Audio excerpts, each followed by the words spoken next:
بسم اللہ الرحمن الرحیم۔ شروع اللہ تعالیٰ کے بابرکت نام سے جو بڑا مہربان اور نہایت رحم کرنے والا ہے۔ ایک ایسی رات جس کے اندر انسانی زندگیوں کے بارے میں بہت اہم فیصلے کیے جائیں گے، اور کون مرے گا اور کون جیے گا، اور کون اس دنیا میں ایک نئی زندگی کی شروعات کرے گا، اور کون اس دنیا کو چھوڑ کر اس دنیا کو الوداع کہے گا، کون غریب سے امیر بن جائے گا، اور کس کی زندگی کا زوال شروع ہونے والا ہے، اور کن لوگوں کے نام مردہ لوگوں کی لسٹ میں لکھ دیے جائیں گے۔ پیارے دوستو، آج کی اس انتہائی اہم ویڈیو میں ہم آپ کو بتائیں گے کہ شب برات کی حقیقت کیا ہے، اس رات میں نامہ اعمال کیوں تبدیل ہوتے ہیں، اور اس رات میں انسانوں کے بارے میں کون کون سے اہم فیصلے کیے جاتے ہیں، اور اگر خدا نخواستہ ہمارا نام بھی مردہ لوگوں کی لسٹ میں لکھا جا چکا ہو تو ہمیں کیا کرنا چاہیے، اور اس رات میں کتنے لوگوں کی مغفرت کی جاتی ہے، اور اس رات کون سے وہ بدبخت لوگ ہیں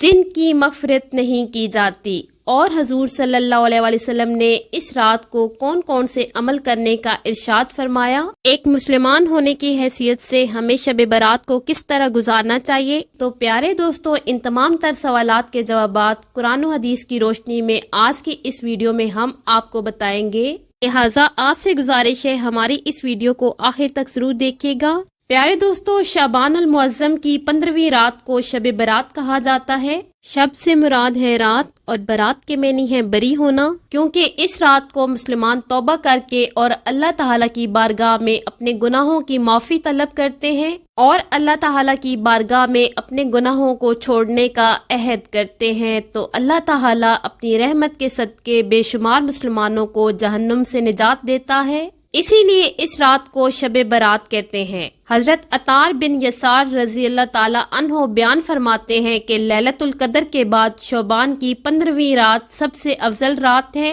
پیارے دوستو، آپ کو بتاتے چلیں کہ شب برات فرشتوں کے لیے اللہ تعالیٰ نے عید کا دن مقرر کیا ہے۔ جس طرح اللہ تعالیٰ نے زمین پر رہنے والے انسانوں کو 2 عیدیں عطا فرمائی، اسی طرح اللہ تعالیٰ نے آسمان والوں کے لیے بھی 2 عیدیں مقرر کی ہیں، ایک شب برات اور دوسری شب قدر۔ انسان اپنی دونوں عیدیں دن کو مناتے ہیں، جبکہ فرشتے یہ دونوں عیدیں رات کو مناتے ہیں۔ اللہ تعالیٰ نے ان دونوں راتوں کو فرشتوں کے لیے عید اس لیے مقرر کیا ہے کیونکہ انسان رات کو سو جاتا ہے، جبکہ فرشتے رات کو سوتے نہیں، وہ ہر وقت اللہ تعالیٰ کی عبادت میں مصروف رہتے ہیں۔ پیارے دوستو، شب برات کے متعلق اللہ تعالیٰ قرآن پاک میں فرماتا ہے، قسم ہے اس روشن کتاب کی، بے شک ہم نے اسے برکت والی رات میں اتارا، اور بے شک ہم ڈر سنانے والے ہیں۔ اس میں بانٹ دیا جاتا ہے ہر حکمت والا کام۔ اس آیت کریمہ کی تفسیر میں مفسرین لکھتے ہیں کہ اس شب سے مراد شب قدر، شب برات ہے،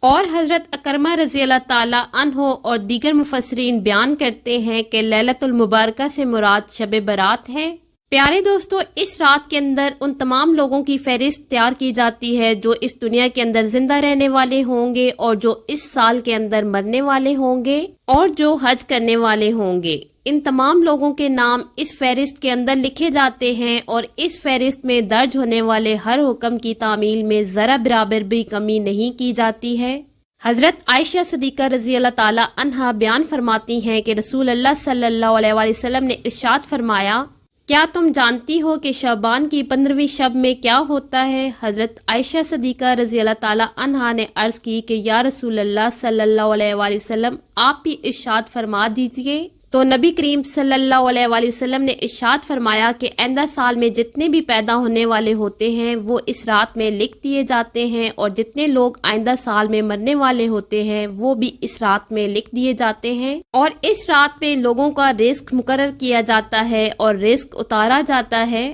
حضرت عطا بن یسار رضی اللہ تعالی عنہ بیان فرماتے ہیں کہ شعبان کی 15ویں رات اللہ تعالی ملک الموت کو ایک فہرست دے کر حکم فرماتا ہے کہ جن جن لوگوں کے نام اس فہرست میں لکھے ہیں ان کی روحوں کو آئندہ سال مقرر کردہ وقت پر قبض کرنا۔ پیارے دوستو، اس رات لوگوں کی زندگی اور موت کا فیصلہ ہو چکا ہوتا ہے، جبکہ لوگوں کے حالات یہ ہوتے ہیں کہ وہ اپنی دنیا میں مگن ہوتے ہیں، کوئی اپنا بینک بیلنس بڑھانے کے چکر میں لگا ہوتا ہے، اور کوئی اپنی کوٹھی اور بنگلہ بنانے میں مصروف ہوتا ہے، اور کوئی اپنی شادی کی تیاریوں میں لگا ہوتا ہے، جبکہ وہ یہ نہیں جانتا کہ اس کا نام مردہ لوگوں کی لسٹ میں لکھا جا چکا ہے۔ حضرت عثمان بن محمد رضی اللہ تعالی عنہ سے روایت ہے کہ رسول اللہ صلی اللہ علیہ وآلہ وسلم نے ارشاد فرمایا کہ ایک شعبان سے دوسرے شعبان تک لوگوں کی زندگی منقطع کرنے کا وقت اس رات میں لکھا جاتا ہے، یہاں تک کہ انسان شادی بیاہ کرتا ہے اور اس کے بچے پیدا ہوتے ہیں، حالانکہ اس کا نام مردوں کی فہرست میں لکھا جا چکا ہوتا ہے۔ پیارے دوستو، شب برات کی ایک بہت بڑی خصوصیت یہ بھی ہے کہ اللہ تعالیٰ اس رات میں بے شمار لوگوں کی بخشش فرماتا ہے۔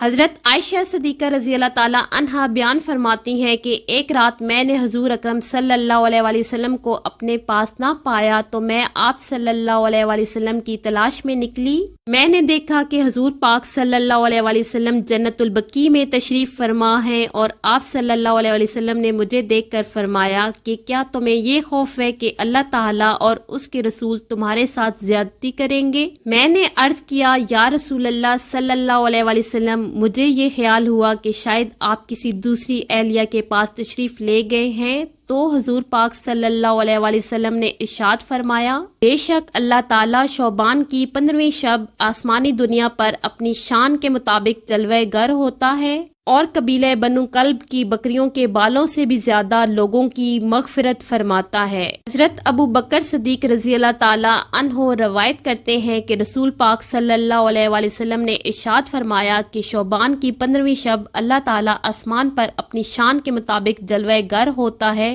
اور ہر کسی کی بخشش فرما دیتا ہے، سوائے ان لوگوں کے جو شرک کرنے والے ہوں اور بغض رکھنے والے ہوں۔ ایک دوسری روایت میں آتا ہے کہ نبی کریم صلی اللہ علیہ وآلہ وسلم نے ارشاد فرمایا کہ اللہ تعالیٰ شعبان کی 15ویں شب میں اپنے رحم و کرم سے تمام مخلوقات کی بخشش فرماتا ہے، سوائے ان لوگوں کے جو شرک کرنے والے ہوں اور کینہ رکھنے والے ہوں۔ حضرت عبداللہ بن عمر بن عاص رضی اللہ تعالی عنہ سے روایت ہے کہ حضور اکرم صلی اللہ علیہ وآلہ وسلم نے ارشاد فرمایا کہ شعبان کی 15ویں رات میں اللہ تعالیٰ اپنی رحمت سے 2 شخصوں کے علاوہ سب لوگوں کی مغفرت فرما دیتا ہے، ایک وہ شخص جو کینہ رکھنے والا ہو اور دوسرا وہ شخص جو کسی کا ناحق قتل کرے۔ پیارے دوستو، شب برات میں فرشتوں کو بعض امور دیے جاتے ہیں، اور شب برات ایک ایسی رات ہے جس میں اللہ تعالیٰ مسلمانوں کی مغفرت فرماتا ہے اور دعاؤں کو قبول کرتا ہے، جیسا کہ حضرت عثمان رضی اللہ تعالی عنہ روایت کرتے ہیں کہ حضور نبی اکرم صلی اللہ علیہ وآلہ وسلم نے ارشاد فرمایا کہ جب شعبان کی 15ویں شب آتی ہے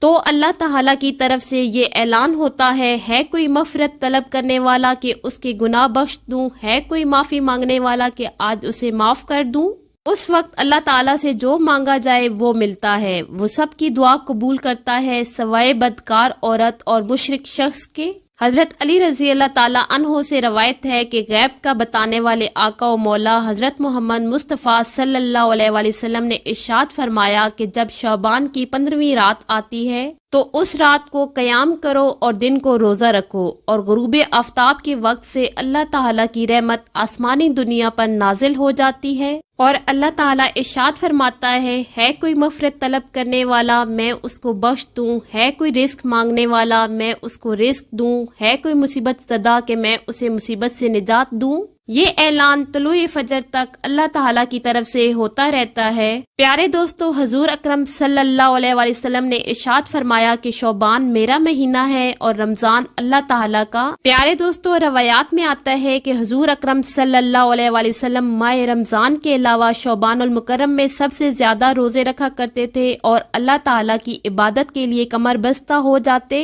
اور حضور اکرم صلی اللہ علیہ وآلہ وسلم شعبان مبارک میں سب سے زیادہ اللہ تعالیٰ کی عبادت کرتے اور صحابہ کرام کو بھی اس کی تلقین کیا کرتے۔ لیکن افسوس کی بات یہ ہے کہ آج کے دور میں لوگ اس مقدس رات کو آتش بازی کی نظر کر دیتے ہیں، جس رات میں اللہ تعالیٰ سے مغفرت طلب کرنی چاہیے، اور رات کو آج کے مسلمان فضول خرچی اور آتش بازی میں گزار دیتے ہیں، اور اللہ تعالیٰ کو راضی کرنے کی بجائے وہ ان گناہوں کے اندر مبتلا ہو کر اللہ تعالیٰ کی نافرمانی کرنے لگتے ہیں اور اللہ تعالیٰ کو ناراض کر بیٹھتے ہیں۔ پیارے دوستو، اس رات میں کثرت سے اللہ تعالیٰ کی عبادت کرنی چاہیے اور ہمیشہ ہمیشہ کے لیے اپنے گناہوں سے توبہ کرنی چاہیے، کیونکہ ہو سکتا ہے کہ ہمارا نام بھی ان لوگوں کی فہرست میں لکھا جائے جو اس سال مرنے والے ہوں۔ ہمیں چاہیے کہ ہم اپنے گناہوں سے سچی توبہ کریں اور اللہ تعالیٰ کی بارگاہ میں اپنے گناہوں کی معافی طلب کریں۔ پیارے دوستو، شب برات کی رات کو اللہ تعالیٰ کی عبادت کرنی چاہیے اور شب بیداری کرنی چاہیے، جیسا کہ رسول اکرم صلی اللہ علیہ وآلہ وسلم خود بھی شب بیداری کرتے اور دوسروں کو بھی اس کی تلقین کرتے